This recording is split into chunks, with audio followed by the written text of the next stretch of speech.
Alright, so let's take a look at how we can submit a sitemap to Google and other search engines. And this is very, very important. One of the most important things that you should do for your SEO.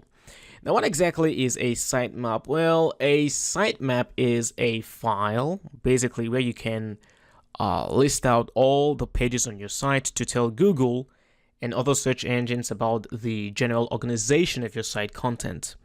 Alright, so search engine web crawlers like the Google bot can read this file to more intelligently crawl your site to be able to get a better information of what your website is all about and the kinds of content that is contained on your site. So a sitemap is very, very important, very, very useful.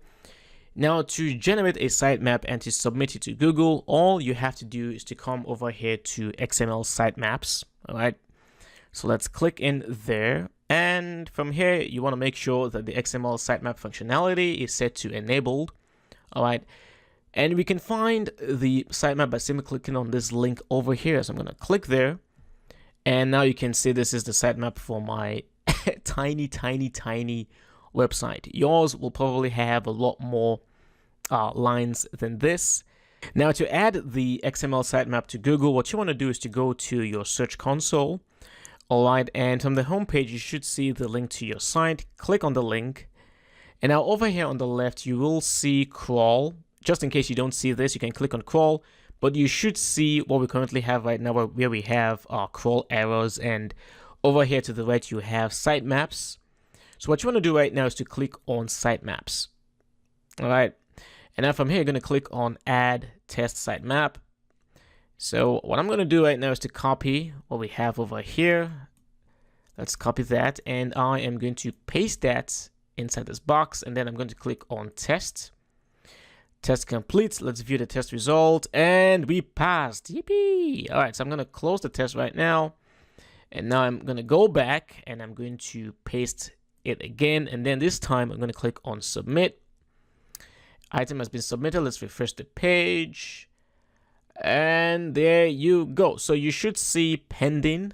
All right, this will take a while before this is actually approved, but you can do the same thing too for Bing and Yandex as well if you are interested in getting to rank your site there as well. Very, very important. So this is how you will create a sitemap and submit it to Google. Thank you so much for watching the video. And oh, by the way, before I go, let's talk about something over here, okay? Go back to your XML sitemaps. I nearly forgot about this. Now, what you want to do here is, just like with indexing, it's not everything that you want to show in your sitemaps, okay? Typically, you want your pages and your posts to show up in your sitemap, but not other things like your tags. You don't necessarily want to show that in your sitemap. So what you want to do is to go to post types first of all. Make sure your posts and pages are in your sitemap, okay? If you have any posts that you'd like to exclude, specifically, you can come in here and add the IDs, but then go ahead and click on taxonomies, all right? Now, over here, you can choose to leave your categories in your sitemap. That's fine. However, for your tags, I am going to recommend setting this to not in sitemap, and in format, also setting this to not in sitemap as well. That's usually, from my experience, this tends to be a lot better for your SEO. All right, so let's go ahead now, save our changes. And that is it for XML sitemap. So thank you so much for watching. And as always, if you have any questions about this, feel free to reach out to me. Thank you so much for watching. I will see you in the next class.